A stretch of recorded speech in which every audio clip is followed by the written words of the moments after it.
మీరు అడవిలోకి వెళ్ళారు అంటే మిగతా అడవులు వేరు, రాచకొండ గుట్లు వేరు. మిగతా ప్రాంతాల అడవి అంటే కొంచెం పచ్చని చెట్లు ఉంటాయి, ఒక చెట్టు కింద కూర్చోవచ్చు. ఇప్పుడు మనకు కనిపిస్తున్న గుట్టలన్నీ కూడా మనం అక్కడ వెళ్ళలేము, వెళ్ళినా బయటికి కనిపిస్తాం, తల దాచుకోవడం కొంచెం ఇబ్బంది ఉంటుంది. అటువంటి ప్రాంతాలు ఎలాగ మీరు పనిచేసేవారు? కొన్ని ఎట్లుంటుందంటే కొన్ని ప్లేస్లలో కొంచెం బావులలో కూడా ఉండడానికి అవకాశం ఉంటుంది. చెట్లు గుబురు ఉన్నప్పుడు కొంచెం గుండ్లు ఉన్న తోవల ఏదో అక్కడ సెంటర్ పెట్టుకొని అక్కడ జనాలు ఉంటారు. జనాలకు ఒకరికి ఇద్దరికి అక్కడ మేము చెప్తాం ఇక్కడ మనం ఉన్నామని చెప్పి. మనకు నమ్మకమైన మనుషులు ఉంటేనే. అట్లా అనుకున్నప్పుడు మనకు రక్షణ లేనప్పుడు వెళ్ళిపోతాం. అదెంత దూరంగా నడవవలసింది. ఇప్పుడు మీకు కనిపిస్తుంది ఆ గుట్టలు చూడండి, ఆ గుట్టల్లో ఎప్పుడైనా తలదాచుకున్నారా? ఉన్నాం కదా. ఆ గుట్టల్లో కనిపిస్తున్న గుట్టలు ఉన్నాయి కదా, కొంత ప్లెయిన్ ఏరియా పైన. అవును, మొత్తం ప్లెయిన్ ఏరియా. ఆ గుట్ట కింద ఉన్న గ్రామం మీది. ఇక్కడ మీ గ్రామస్తులకు తెలుసు అక్కడ ఉన్నారని. ఆ గుట్టలు ఎలా తలదాచుకుంటారు? అంత కనిపిస్తుంటాం కదా. అక్కడ మొత్తం కనిపిస్తున్నాం కదా, ఆ గుండ్లు ఉన్నాయి, ఆ గుండ్ల కిందనే ఉండేది మేము బయటికి వెళ్ళకుండా. మాకు ఫుడ్ అది ఇది కావాలంటే పొద్దుగాలే అరేంజ్ చేసుకునేది, జనాలు తెచ్చేది. రాత్రులు మాకు ఒక దగ్గర ఉండంగా అన్న మేము ఎక్కడ అంటే అక్కడ వెళ్ళిపోవాలి. గుట్టల్లో వెళ్తున్నప్పుడు పోలీసులు ఎప్పుడు పడ్డారా? పడ్డా. ఇప్పుడు మాకు ఇక్కడికి వెళ్ళి కాకుండా చిత్తపూరు ఏరియాలో అక్కడ వెళ్ళినప్పుడు మేము ఇట్లే మార్నింగ్, ఆ రోజు ఎందుకో మార్నింగ్ అడివే కాబట్టి మార్నింగ్ నడుచుకుంటూ వెళ్తున్నాం. వాళ్ళు వాళ్ళు పోతున్నారు, మేము అక్కడికి వెళ్ళి ఇక్కడ వస్తున్నాం. వస్తున్నప్పుడు ఏం చేసినామంటే వాళ్ళు ఉన్నారు, ఒక 50-60 మంది ఉన్నారు, మేము ఒక 15 మంది అట్లున్నాం. 10-15 మందిమే ఉన్నాం. అది అలాంటప్పుడు ఏంటంటే వాళ్ళు మమ్మల్ని చూడలేదు, మేము చూసాం. నేను పైలట్, నా వెనుక ఇంకా వేరే వాళ్ళు ఉన్నారు. అయితే వాళ్ళు వస్తున్నారని చెప్పి మాకు మా కమాండర్కి కాషన్ ఇస్తే, మీరు సైలెంట్గా ఉండండి, ఏమనకండి, ఒకవేళ వాళ్ళు ఫైర్ చేసినప్పుడు మనం ఫైర్ చేద్దామని చెప్పి మా కమాండరు ఆదేశాల మేరకు అక్కడ ఆగిపోయాం. వాళ్ళు వెళ్ళిపోయారు, వాళ్ళ దారి మట్టి వాళ్ళు వెళ్ళిపోయారు. సెల్లర్లు భుజాల మీద పెట్టుకున్నారు, వెళ్ళిపోతున్నారు. వాళ్ళు 50 మంది దాకా ఉన్నారు. వాళ్ళు అంటే వాళ్ళు మేమున్నామని రాలేదు, కుమింగ్ కోసం అని వచ్చారు వాళ్ళు. మీరు ఎప్పుడైనా అటువంటి కోమింగ్లో తారసపడినప్పుడు ఎక్స్చేంజ్ ఆఫ్ ఫైర్లో తప్పించుకున్నారా? ఎప్పుడు? 2005 ఇంద్రప్రియాల ఏరియాలో, మెదక్ డిస్టిక్. అక్కడ కమాండర్గా నేనే ఉన్నాను అప్పుడు. అక్కడ ఏంటంటే నల్లమల్ల ఏరియాలో రామకృష్ణను చుట్టుముట్టిరు అని చెప్పి వాళ్ళకు డ్రెస్సులు అవి ఇవి కొంచెం సమస్యగా ఉంది. అలాంటప్పుడు ఏంటంటే మేమే ఇక్కడ స్టిచ్చింగ్ చేయించి వాళ్ళకు పంపించాలి. ఎక్కడ? మెదక్లో స్టిచ్చింగ్ చేసి అక్కడ వాళ్ళ ఏరియాకు పంపించాలి. అలా పంపించాలి. ఆ టైంలో ఏమైందంటే మేము పైన ఈ టైంకి వెళ్ళినా ఆ డ్రెస్సులు తీసుకొచ్చినా అక్కడ పెట్టినా, అక్కడ ఇంకా దళ సభ్యులు ఉంటారు కానీ వాళ్ళని పంపించలేం కదా, వాళ్ళు ఏ టైంలో ఎట్లుంటారో తెలియదు కాబట్టి నేనే వెళ్ళి తీసుకొచ్చిన. నైట్ అయింది, నైట్ అక్కడే పడుకున్నాం. ఆ అడవిలో. అక్కడ అది కిష్టాపురం అని ఒక విలేజ్ ఉంటుంది. ఏ police station? Kukunurpally police station? కాదు, తూప్రాన్ పోలీస్ స్టేషన్. అక్కడ ఉన్నాం. అక్కడ మేము ఉండబట్టి ఒక 1 వీక్ అవుతున్నదిలే. అక్కడక్కడ ఏరియాలోనే విలేజ్లలో మామూలుగా తిరుగుతున్నాము. ఆ టైంలో ఏమైందంటే ఎర్లీ మార్నింగే వాళ్ళు వచ్చేసారు పోలీసు వాళ్ళు. వాళ్ళకు ఎట్లా తెలిసిందో ఏమో ఆ విషయం మాకు తెలియదు. 2005 అది జనవరి అనుకుంటా, జనవరి 5 ఏమో. ఆ రోజు ఇక గిట్లే ఆకులు మొత్తం రాలిపోయినాయి. వాళ్ళు వచ్చిర్రు, మేము అన్ని సామాన్లు అన్నీ ఉంటే కొంచెం మోసేటివి మోయని ఉంటే వేరు చేసిన. అప్పటిదాకా సెంట్రీ నేనే ఉన్నా 4 గంటలకు. వేరే ఒక అబ్బాయి ఉండే దళసభ్యుడు, ఆయనని పెట్టిన చూసుకో అని చెప్పి. వెళ్ళి అవన్నీ చదురుకుంటున్నాము, మేమే వంట చేసుకునేది. ఆ గిన్నెలు అవన్నీ చదురుకుంటున్న క్రమంలో ఒక అబ్బాయి గిన్నెలు తోముతున్నాడు, నేను నీళ్ళు పోస్తున్నా. ఆయన ఆల్రెడీ వచ్చేసిండు, మాకు అన్నంతా వచ్చేసిండు. ఇదంతా గ్రౌండ్ ఉన్నారు, అక్కడ ఒక చెట్టు ఉంది, ఆ చెట్టు కింద వచ్చి కూర్చున్నాడు అన్నట్టు ఆయన. అరే సంతోష్ ఎవరో వచ్చినట్టుంది చూడు అక్కడ అని అంటే, లేదు కామ్రేడ్ షికారు వాళ్ళు అని చెప్తున్నాడు. ఏ షికారు వాళ్ళు కాదు, మంచిగా చూడు అని. ఆయనకు నాకెంత బండి అంత ఉన్నాం మేమిద్దరము. దళం మొత్తం ఇక్కడ ఉంది, సెంట్రీ అక్కడ ఉంది, యాప్ చెట్టు అంత ఉంటుంది. ఆ సెంట్రీ కూడా చూడలే ఆయన. వెళ్ళిపోతున్నాం కాబట్టి ఆయన కూడా ఏంటంటే వెళ్ళిపోతున్నాం బ్యాగ్ వేసుకుని వాళ్ళని చెప్పి లోపలికి వచ్చేసిండు ఆయన. వాళ్ళు ఎప్పుడో వచ్చి చుట్టుముట్టేసిరు. ఎవరో సుధంపా అని చెప్పి నేను ఆ మధు అనే అబ్బాయి ఇద్దరం ఆ బ్యాగులు ఆడేసినాం. చలో ఆయన తుపాకీ తీసుకొని వెళ్ళిపోయేసరికి వాడు ఫైరింగ్ చేస్తూనే ఉన్నాడు. అంతలోనే ఇక మొత్తం చుట్టుముట్టేసిండు. అసలు మనం ఇక్కడికి వెళ్ళి ఫైరింగ్ చేస్తే వాడు మనల్ని తప్పించుకునే లేదు, ఇంకిత నష్టం అవుతామని చెప్పి మేము జంప్ చేసినాం. ఉరికేసరికి వాడు బాగా ఫైరింగ్ చేసిండు. అక్కడ ఏంటంటే అక్కడ పడిపోయా నేను ఒక బండ మీద. నా మీదకి వెళ్ళి ఒక 4-5 పడ్డారు. నా మీదకి వెళ్ళి నన్ను దుంకి వెళ్ళిపోయారు. నేనేం కింద పడిపోయినా. ఆ చంద్రబాబు గుంటలని తీసిరు, ఇంతింత గుంటలు అని చెప్పి అప్పుడు ఆ అండ్ల పడిపోయినా. నేను అండ్ల పడిపోయినా, బ్లడ్ కారుతూనే ఉంది. ఇక అక్కడికి వెళ్ళి అయితే తప్పించుకొని బయట పడ్డాక గుంతలు పడ్డం చూడలేదు, చూసిరు మా వాళ్ళు తప్పించుకోవడానికి. అక్కడ మా పోలీసులు చూడలే. వాడు ఫైరింగ్ చేస్తూనే ఉండు. మాకు బాగా ఫైరింగ్ జరుగుతుంది, చుట్టూ జరుగుతుంది. ఇక్కడ గుండ్లు ఉన్నాయి, ఆ గుండ్ల మీదకి వెళ్ళి వాడు కొడుతున్నాడు. మేము కింద అయిపోయినా, వాళ్ళు హైటోళ్ళు ఉన్నారు. దానివల్ల ఇక మేము తప్పించుకొని నేను రాలేను అని చెప్పి వీడికెళ్ళి అంత దూరం మురికా, బ్లడ్ కారుతున్నది. నేను రాలేను, ఇక మీరు వెళ్ళండి అని అంటే మా వాళ్ళు మళ్ళీ అంత దూరం వెళ్ళి నన్ను గుంజుకొని ఉరికిరు. ఇక నేను ఒక్కదాన్నే ఉన్నా లేడీ, అందులో అందరూ బాయిస్తాయి, ఎంత ఒక 9 మంది ఉన్నాం. అలాంటప్పుడు ఇక తప్పించుకొని అక్కడికి వెళ్ళి ఇంకా ఒక 3-4 డేస్ అన్నం లేదు మాకు. ఇక వాటరే ఆడ ఈడ తెచ్చుకొని సాటుకు అట్లా తాగి ఎన్నో దగ్గర షెల్టర్ తీసుకొని అట్లా ఉన్నాం. అది అయినా ఒక 3-4 డేస్కే ఇంకా ఒకళ్ళనికంగా ఒకళ్ళు వెళ్ళిపోతూనే ఉన్నారు. ఇక వీళ్ళు భయపడి దళ సభ్యులు వాళ్ళు ఎక్కువ రోజులు కాలేదు, వాళ్ళు వచ్చి కూడా తక్కువ టైంలో 1 సంవత్సరం 6 నెలలు అట్లా వెళ్ళిపోతున్నారు. అసలు వీళ్ళు వెళ్ళిపోతున్నారు ఏంది అసలు. ఇక వీళ్ళు వెళ్ళిపోయారనుకో మాకున్న షెల్టరు మళ్ళీ వచ్చి పోలీసు వాళ్ళు అది చేస్తారు, ఏంటి పరిస్థితి అని చెప్పి ఇక వాళ్ళు ఉన్నోళ్ళమే ఉన్నా సరే అని ఇక ఇప్పుడు నువ్వు వెళ్ళిపోయినావు అనుకో మళ్ళీ పోయి పోలీసు వాళ్ళకి చెప్తే మాకు ఇబ్బందే కదా. ఇక్కడికెళ్ళి మళ్ళీ ఎక్కడో వెతుక్కోవాలి, నైట్ వెతుక్కోవాలి, మళ్ళీ తీసుకుపోయి అక్కడ ఉండాలి. ఇక ఇలా చాలా ఇబ్బంది ఉండేది. ఇక కాదమ్మా, రాచకొండ నుంచి మెదక్ ఎందుకు వెళ్ళావు? మెదకులో ఇప్పుడు ధర్మన్న అనే కామ్రేడ్ ఇక్కడ చనిపోయాడు, అమరుడు అయ్యిండు. అందులో అక్కడికి పోయే వాళ్ళు ఒక 6 మంది చనిపోయారు ఆ ఎన్కౌంటర్లో. అక్కడ మెదక్కి వెళ్ళిపోయేవాళ్ళు. అదే టైంలో తెల్లారైతే వాళ్ళు వెళ్ళిపోవాలి. అదే టైంలో ఎర్లీ మార్నింగ్ ఇక్కడ ఎన్కౌంటర్ జరిగింది. ఆ ప్లేస్లో నన్ను పంపించారు పార్టీ. మీరు ఇంకెవరు? నేనైతే నేను ఒక్కదాన్ని ఇక్కడికి వెళ్ళింది. అప్పుడు తీర్మానం చేసింది ఒక 6 మెంబర్స్ని తీర్మానం. రాచకొండ నుంచి ఎలా వెళ్ళారు అక్కడికి? రాచకొండ నుండి ఇక్కడికి వెళ్ళి నడుచుకుంటూనే వెళ్ళాం. మెదక్ నడుచుకుంటూనే వెళ్ళాం. ఎన్ని రోజులు పట్టింది? పడుతుంది ఒక 8 రోజులు 9 రోజులు అట్లా పడుతుంది. నడుచుకుంటూనే వెళ్ళేది. ఇక నడిచినామంటే ఈ పొద్దున నుండి ఇక సివిల్లో నడిచేది. కొన్నిసార్లు డ్రెస్ మీద తక్కువ పోయేది, కానీ చాలామంది ఉంటే డ్రెస్ మీద వెళ్ళాము. ఒక 2-3 ఉంటే సివిల్లోనే వెళ్ళేది. ఇట్లానే మామూలుగా వెళ్ళిపోయేది, నడుచుకుంటూనే వెళ్ళేది. కొండల నుండి వెళ్ళేది. ఇక మామూలుగా విలేజ్లు ఇట్లా కలిసినప్పుడు ఇట్లా మామూలుగా జనాలతో మాట్లాడుకుంటూ కూడా వెళ్ళేవాళ్ళం. అట్లా మెదక్లో అక్కడ తప్పించుకున్న తర్వాత మళ్ళీ ఎక్కడికి వచ్చారు? అక్కడ తప్పించుకున్న తర్వాతకి మేము ఇంకా వేరే మా కార్యక్రమంలో ఉండే కొన్ని యాక్షన్ ఉండే నర్సాపూర్ ఏరియాలో అక్కడ యాక్షన్ చేసినాం. గుమ్మడిదల కానీ నర్సాపూర్ దళ అది. అంతకుముందు గుమ్మడిదల ఉండే, మెదక్ నెత్తేక ముందు గుమ్మడిదల అని ఉండే.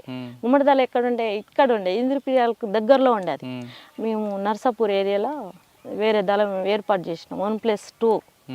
అప్పుడు ఇక్కడ నల్లమల్లని చుట్టుముడుతురు అనే ఉద్దేశంతో అక్కడ ఒక కార్యక్రమం తీసుకొని మేము ఒక 2-3 ఇన్ఫార్మర్లను వేసేసినాం అక్కడ వేసేసినాక ఆ తర్వాతకి కొద్ది రోజులకు మా జిల్లా సెక్రటరీ ఉండే వరంగల్ డిస్టిక్. ఆ వరంగల్ డిస్టిక్ జిల్లా సెక్రటరీకి ఆయనకి ఏమైందో ఏమో, మేము వెపన్స్ అన్నీ ఒకడ పెట్టినాము. అక్కడ పెట్టిన తర్వాత ఆయనకి ఏమైందేమో, నేను వస్తా కానీ మీరు వెళ్ళండి అని చెప్పి ఆయన ఒక 9 పిస్టోలు ఉంచుకున్నాడు.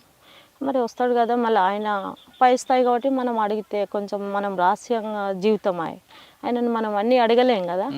నేను వస్తా కానీ మీరు వెళ్ళండి అని చెప్పి ఆయన మాకు ఏపీటీ ప్లేస్ చెప్పిండు. అక్కడికి వెళ్ళి ఆయన ఎక్కడ వెళ్ళిండో మాకు తెలియదు. అసలు మేము నల్లమలకు వచ్చేదాకా మాకు తెలియదు కదమ్మా. అప్పట్లో గోపీచంద గ్రానైట్స్ మీద వాటి మీద అటాకులు జరిగి ఎవరు చేశారు? ఎక్కడ? OP Krishna granites. ఆ విషయం తెలియదు నాకు. మెదక్లో 2-3 సంఘాలు పెద్దవి జరిగాయి కదా. మేము పోయినప్పుడు అయితే ఏం జరగలేదు. అంతకుముందు జరిగినాయి ఏమో కానీ. అంటే మీరు ఓన్లీ ఇన్ఫార్మేషన్ తప్ప వేరే యాక్షన్ చేయలేదు? వేరే యాక్షన్స్ చేయలేదు. మరి ఇప్పుడు అరెస్ట్ అయ్యారు? 2006లోనే. ఎక్కడ? శ్రీశైలంలో. ఎలా, ఎందుకు అట్టెందుకు వెళ్ళారు మళ్ళీ మీరు? శ్రీశైలంలో మేము అంటే నన్ను ఏం చేశారంటే ఏఓబి అని కాదు, నన్ను బయటకు పంపాలా, ఇక్కడ మెదక్ నెత్తేసారు. ఎందుకంటే అక్కడ జిల్లా సెక్రటరీ పోయిండు. చాలా దుబాక్ శంకర్ ఉన్నప్పుడు లేను నేను, ఉండే ఆయన దుబాక్ శంకర్, కానీ నేను అప్పుడు లేను.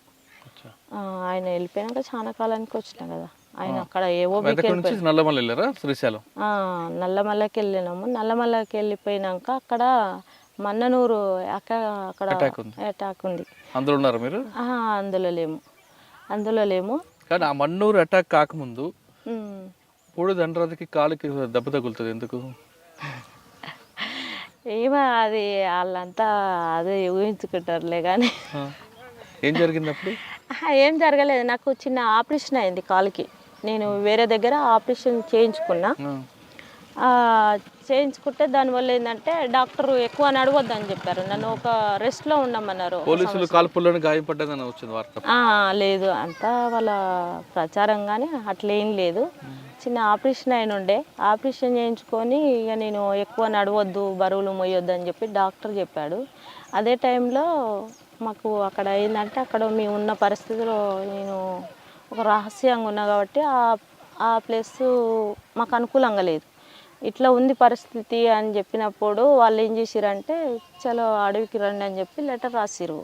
వాళ్ళు ఈ మాధవ్, ఆర్కే రామకృష్ణ వాళ్ళు, అంటే నాతో పాటు వేరే కామ్రేడ్ ఉండే, ఆయన వల్ల ఆయన అనుభవంలో ఉండేది. ఆయనకు లెటర్ రాస్తే మేము ఇద్దరం వచ్చినాం. ఇక్కడ వచ్చినాక వాళ్ళు మళ్ళీ మెదక్కు పంపించారు. అక్కడ ఆయన వర్క్ వేరే అబ్బాయిది, ఆ కామ్రేడ్ ఎక్కడ సిటీ ఆర్గనైజేషన్ చేసేది. శ్రీశైలంలో మీరు ఉన్నప్పుడు ఎలా దొరికారు వాళ్ళు? మేము మార్నింగే మేము బస్సు దిగి ఎక్కడ ఈ చున్నిపెంట అని చెప్పి లింగాలగట్టు, అక్కడ బస్సు దిగి నేను వెళ్ళి వస్తున్నాను అన్నట్టు, లింగాలగట్టుకు రావాలి. అక్కడ వాళ్ళు ఏంటంటే అంతకుముందే మా వాళ్ళు ఇద్దరు దొరికిరట అక్కడనే. ఆ విషయం నాకు తెలియదు. నాకు తెలియకుండానే నేను వెళ్ళిన మార్నింగ్ అక్కడ పోయేసరికి వాళ్ళు అనుమానంగా పట్టుకున్నారు నన్ను. నేనే అని కరెక్ట్గా ఏం తెలియదు, అనుమానంగా పట్టుకునేసరి నా దగ్గర ఒక డైరీ ఉండే. ఆ డైరీలో కొన్ని కవితలు అవి ఇవి కొంచెం ఏదో నాకు కావాల్సినవి రాసి పెట్టుకున్నా. దానివల్ల వాళ్ళకి ఇంకిత అదయింది సేఫ్టీ. నేనే అనేది ఏం తెలియదు. అక్కడ పట్టుకున్నారు. అక్కడ పట్టుకొని తీసుకుపోయి అక్కడెక్కడే బాగా టార్చర్ పెట్టారు. అంటే ఎక్కడ ఉండేదో చెప్పు, మీ వాళ్ళు ఎక్కడున్నారో, నీకు ఇంత అమౌంట్ ఇస్తాము, నువ్వు సరెండర్గా లేకపోతే చంపేస్తాము, మీ అమ్మ వాళ్ళని ఎత్తుకుపోయి చంపుతాము, మీ చెల్లెని కొడతాము, ఇవన్నీ బాగా టార్చర్ పెట్టారు. ఏం చేసుకున్నా నా దగ్గర ఏం లేదు, చంపుండ్రి నన్ను, మా వాళ్ళ దగ్గరికి నేనే కదా తుపాకీ పట్టింది, ఇట్లే మాట్లాడేది. బాగానేది, నీ పొగరు ఇంకా తగ్గలేదా అనేది. ఇక బాగానే ఒక 10 days 20 days అట్లా బాగా టార్చర్ పెట్టారు వాళ్ళు. హైదరాబాద్లో తీసుకుపోయేది, అది ఎక్కడో నాకు తెలియదు. ఆఫీసర్లు కూడా నాకు చెప్పకపోయేది కదా, నన్ను తీసుకుపోయి ఒక రహస్యంగా తీసుకుపోయేది, కళ్ళు కట్టి తిప్పేది. నేను విజయవాడకు పోయిందంటే విజయవాడకు తిప్పారు. ఇది మొత్తం తిప్పారు. ఒక 20 days తర్వాత తీసుకొచ్చి నంద్యాల పోలీస్ స్టేషన్కు తీసుకొచ్చారు. అక్కడ తీసుకొచ్చి నీకు లాస్ట్ మాట, ఇప్పుడు మెదకోళ్ళు కూడా వచ్చారు. అప్పుడు మెదకోళ్ళు వచ్చి డబ్బులు ఇస్తామని చెప్పి డబ్బులు తీసుకొచ్చారు. నాకు డబ్బులు వద్దు, ఏమొద్దు, ఉంటే ఇట్లా ఉంటా, లేకపోతే చనిపోతా, అంతకు మించింది ఏం లేదని చెప్పి మా వాళ్ళని ఒక 2 తీసుకుపోయి చంపేసారు. అంతకుముందే 2 అమ్మాయిలు వచ్చారు. ఈమె చాలా రహస్యంగా ఉంటుంది సార్ అని చెప్తున్నది. ఆమె అంతకుముందు సరెండర్ అయింది. ఆమెను 1-2 సార్లు చూసిన. ఇక దానివల్ల ఇంకిత బాగా అది చేసారు. నన్ను తీసుకుపోయి అరెస్ట్ చేసి జైల్లో వేసారు. అక్కడ శ్రీశైలం జైలు? కర్నూలు జైలు. అక్కడ ఒక 2 months ఉన్న, అట్లా 2 months ఉన్న తర్వాతకి కడపకు వెళ్ళిపోయినా. మా అమ్మ మా చెల్లి కడప జైలుకి వెళ్ళిపోయినా. అక్కడ వెళ్ళిపోయిన ఒక 6 months అక్కడ ఉన్నా. అక్కడ ఉన్నాక సాగర్ ఉన్నాడు కదా, మా లక్ష్మి, వాళ్ళు కలిసేది అన్నట్టు. ఇక నేను వచ్చిందని చెప్పి ఇక మేము అప్పుడప్పుడు మాట్లాడుకునే వాళ్ళం జైల్లో. సాటర్డే ఉంటుంది అక్కడ, ఏదో మన రిలేషన్ అని అట్లా మాట్లాడుకునే వాళ్ళం. మాకు అట్లా అవకాశం ఇచ్చేది, లేకపోతే లెటర్లో అట్లా ఉండేది. అక్కడ ఒక 6 months తర్వాతకి మా అమ్మ బెయిల్ తీసుకొని వచ్చింది అన్నట్టు. నేను కర్నూలులో ఉన్నప్పుడే మా అమ్మను వాళ్ళు కిష్టే గౌడ ఏమో తోలుకొని వచ్చిర్రు అనే విషయము నాకు వార్త తెలిసింది. అమ్మ నువ్వు అట్లయితే వద్దు, ఎన్ని రోజులైనా ఇక్కడే ఉంటా, నువ్వు వాళ్ళని తీసుకొచ్చో వీళ్ళని తీసుకొచ్చో ఏం టెన్షన్ పడవలసిన పని లేదు, ఉంటానులే ఎక్కడ పోను, పార్టీ వస్తుందో లేకపోతే నేనన్నా ఉంటా అని అన్న. మా అమ్మ ఊరుకోకుండా ఏం చేసిందంటే 2-3 సిరూటీలో పెట్టి కడపకు బెయిల్ తీసుకొని వచ్చింది. బెయిల్ వచ్చిన తర్వాత మీరు లోయపల్లి వచ్చారు ఆ. అంతే కదా? ఎక్కడ లోయపల్లికి తీసుకురాలేనండి, డైరెక్ట్గా అక్కడెక్కడ ఉప్పల్ పోలీస్ స్టేషన్ ఉంది కదా, అక్కడ క్వార్టర్స్ ఉంటాయి, అక్కడ తీసుకెళ్లారు బెయిల్ వచ్చాక. బెయిల్ వచ్చినాక అసలు నన్ను ఇక్కడ ఎందుకు తొలకొచ్చిరని నేను కిష్టే గౌడు మాట్లాడుతున్నాడు. సార్ నన్ను ఇక్కడ ఎందుకు తీసుకొచ్చిరు అసలు అంటే, లేదు బేటా నీతో మాట్లాడాలని క్యాజువల్గా ఇక్కడ రామన్నా చూద్దాం ఎట్లున్నావు అని. లేదు సార్ నల్లగా ఉంటాడు ఆయన, నల్లగా ఉంటాడు పొట్టిగా ఉంటాడు, చూద్దామని అంటే జైలు కాడికి వచ్చేది ఉండ్రి, మరి ఇక్కడ తీసుకొచ్చి నన్ను రహస్యంగా ఏదో మళ్ళీ తీసుకొచ్చి ఇక్కడ ఏం చేద్దాం అనుకున్నారు అది అని కొంచెం ర్యాష్గానే మాట్లాడిన తర్వాత టెన్షన్ ఏం పడకు బిడ్డ తోలిస్తుంది ఇప్పుడు అని చెప్పి ఇక ఆయన మాట్లాడిండు. ఇంకోలో డిఎస్పి వాళ్ళు వీళ్ళు వచ్చిర్రు, చాలాసేపు మాట్లాడిర్రు, నీకు పైసలు ఇస్తాము ల్యాండ్ ఇస్తాము అది ఇది అని అంటే, నాకు ల్యాండ్ ఏమొద్దు మాకు చాలా ఉంది ఏమొద్దు అది ఇది అని చెప్పి వెళ్ళొచ్చినాం. దాని టైంలో ఒక వారం రోజులు ఏమున్నానో లేదో వచ్చి ఇక్కడే మాకు పశువులు ఉండే అప్పుడు బాగా, ఇక్కడే బావి దగ్గర పొద్దున్నే ఎర్లీ మార్నింగ్ వచ్చి ఉన్నా, పోలీసు వాళ్ళు వచ్చి చుట్టుముట్టేసిర్రు. ఆ గుట్ట కింద ఒక బండ ఉంటుంది అక్కడే కట్టేసేది వర్షాకాలం, అక్కడే మా ఎడ్లను ఇట్లా కట్టేసేది. ఎడ్ల కాడి దగ్గర కానీ పోయినా చూసినా అట్లనే నేను బండ మీద ఇట్లా ఒరిగిన అన్నట్టు వచ్చిర్రు. ఎప్పుడో చుట్టుముట్టి అనురాధ నువ్వేనా అన్న. నేను ఎవరు మీరు అన్న. నేను పోలీసు వాళ్ళమ్మా. పోలీసు వాళ్ళు అయితే చెప్పండి ఏం కావాలన్నట్టే, నేను సార్ రామంటున్నామ్మా ఎస్పీ రామంటున్నాడు అంటే, ఎందుకు నాతో నేను పని, ఇన్ని రోజులు నేను జైల్లో ఉండొచ్చినా మళ్ళీ నన్ను ఏదో టార్చర్ పెట్టడానికి ఎందుకు వచ్చిర్రు అది ఇది అనుకుంటా వచ్చినాం. మా ఊరికి కావాలని తీసుకొచ్చారు, ఒక ఆయన ఉంటాడు. ఎవరు ఎస్పీ అప్పుడు? ఎస్పీ రమ్మంటుండే అని చెప్పారు. అక్కడ సుధాకర్ రెడ్డి ఎవరో ఉండే, సుధాకర్ రావో ఏదో ఉండే, నల్గొండ డిస్టిక్, వాళ్ళు రమ్మంటున్నారు అని చెప్పి వచ్చిర్రు వాళ్ళు. అయితే ఇక సరే అని చెప్పి నేను వచ్చిన, మాట్లాడి పంపిస్తారమ్మా ఏం లేదు అని అన్నారు. అంటే సరే అని వచ్చిన, తీసుకుపోయారు నల్గొండ జైలు వేసారు. చౌటుపల్లి పోలీస్ స్టేషన్కి తీసుకుపోయి నీ కేసులు ఉన్నాయి అని చెప్పి అక్కడ జైలు వేసారు. అక్కడ ఉన్నా నేను కొంతకాలం. ఇక తర్వాతకి మళ్ళీ జైలు వేసారు వాళ్ళు నన్ను. జైల్లో ఎలా గడిచింది మన జీవితం? కడప జైల్లో నాకు మంచిగానే ఉండేది, మాకు స్పెషల్గానే ఉండేది. అంతలో అంటే ఒక ప్రజా సేవ చేసిరు కాబట్టి పోలీసులకి ఇట్లా మమ్మల్ని ఏమి అట్లా ఇట్లా ఏం అనకపోయేది. నల్గొండ చౌటుపల్లి పోలీస్ స్టేషన్ నుండి నల్గొండ జైలుకి తీసుకెళ్ళారు, జైలు వేసిరు. ఇక కేసులు పెట్టిరు అక్కడ కేసులు పెట్టి అందులోనే ఉన్నా నేను ఒక సంవత్సరం దాకున్నా. నల్గొండ జైలుకి వెళ్ళావు. జైల్లో ఉన్నప్పుడు నయం మనుషులు వచ్చాడు. జగన్ అని ఒక అబ్బాయి వచ్చిండు జైలు కంటే మాకు సామాన్ తీసుకొని వచ్చిండు ఆయన. ఆయన ఎవరో నాకు తెలియదు. ఇంకొక అక్క అరుణక్క అని ఉండే, ఎవరు నల్గొండ జిల్లా సెక్రటరీ రవి అని అమరుడు అయ్యిండు, వాళ్ళ భార్య ఉండే. ఆమె నేను పోయేసరికి ఆమె ఉన్నది. ఆమె నేను ఉన్నాక ఏం చేసిందంటే ములకత్తు పెట్టిరు మాకు. ములకత్తు పెట్టిన తర్వాత నేను వెళ్ళి మాట్లాడరపో అని చెప్పి నన్ను పంపించింది ఆమె కూడా. అయితే నువ్వు వెళ్ళవా అంటే, నేను కోర్టుకు పోయే పని ఉంది, నువ్వు వెళ్ళి మాట్లాడరా, మనోళ్ళు అయితేనేమో ఏమైనా తెస్తే తీసుకో లేకపోతే అవసరం లేదని చెప్పి వెళ్ళిపోయింది ఆమె. అయితే నేను వెళ్ళాను. అక్కడ వెళ్ళిన తర్వాత అరుణక్క అంటే మీరేనా అక్క అని అన్నాడు. అవునన్నా మేమే అన్న సాంబశివుడు పంపించిండు అక్క, సామాన్ అంతా పంపించిండు, మీకు సామాన్ లేవట కదా అని అన్నాడు. సామాన్ లేవని ఎవరికి చెప్పలేదే మేము అనేమో నేను. లేదక్క సాంబశివుడు జైల్లో ఉన్న సమస్యలు వాళ్ళకి తెలుసు కదా పార్టీ వాళ్ళకు, పంపించిండు అని చెప్పి చాలా మూట ఒక చెద్దర్లా కట్టుకొని వచ్చిండు. కవర్ లేదేం లేదు, ఇంత పెద్ద చెద్దర్లా వరిచి ఆ చెద్దర్లో ఆడ పెట్టిరు అన్నట్టు. అందులో కొబ్బరి నూనె, బట్టలు, చెప్పులు, ఇక మా లేడీస్కి సంబంధించిన బ్రెడ్, బిస్కెట్ ప్యాకెట్స్ ఇవన్నీ ఉన్నాయి అన్నట్టు అందులో. అయితే మేము ఇవన్నీ ఎవరికి రాసియలేదు, మేము తేమని చెప్పలేదు, మా రిలేషన్ వచ్చినా మేము ఎవరికి ఏం చెప్పలేదు, నువ్వు ఎవరో మాకు తెలియదు అన్నా అని నేను అన్నా. లేదక్క పార్టీ పంపించింది, మీకు కావాల్సి ఉంటే ఓ లెటర్ చూడండి అంటున్నాడు. లెటరు చూసినా ఏది చూసినా మాకు వద్దని చెప్పినాం. వద్దని చెప్పి పొద్దు నుండి సాయంత్రం దాకా ఉంచినాం ఆయన. అక్కడ సూపరింటెండెంట్ వచ్చింది. సూపరింటెండెంట్ పేరు ఏదో ఉండే.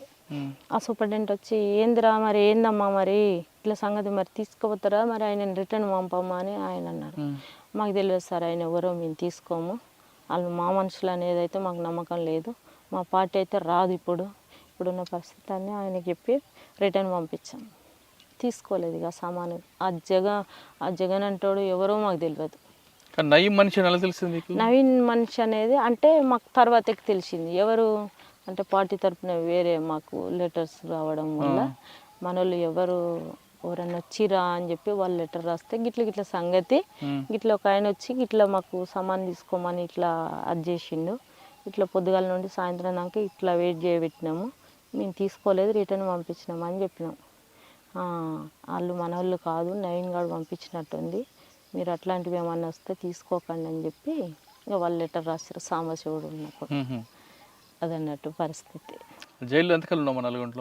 నల్గొండలో 1 సంవత్సరం ఉన్న తర్వాతకి ఇక్కడ వచ్చి చెంచల్గూడలో ఉన్నా, మహిళా జైల్లో. అక్కడ ఉండేది, అక్కడ వాళ్ళు రాజిరెడ్డి భార్య నేను ఇద్దరం ఉండేది. రాజిరెడ్డి భార్య ఇంకొక ఆమె స్నేహ అని ఉండే, ఒక ఆమె. ఆమె స్నేహ అంటే రాజిరెడ్డి కూతురు కదా? ఆ స్నేహ కాదు, అల్వాల్లో ఉండే ఆమె అమర్రాలు అయింది ఇప్పుడు. అమర్రాలు అయింది ఆమె. నేను పోయినాక ఒక 2 నెలలకు ఆమె వెళ్ళిపోయింది. తర్వాతకి నేను ఒకదాన్ని ఉన్న ఒక వారం 10 రోజులు ఉన్న క్రమంలో రాజిరెడ్డి వాళ్ళ వైఫ్ వచ్చింది, సుగుణ అని ఉంది. ఆమె నేను ఉన్నాము ఇక చాలా కాలమే ఉన్నాము, ఒక సంవత్సరం ఉన్నాము చెంచల్గూడ జిల్లా.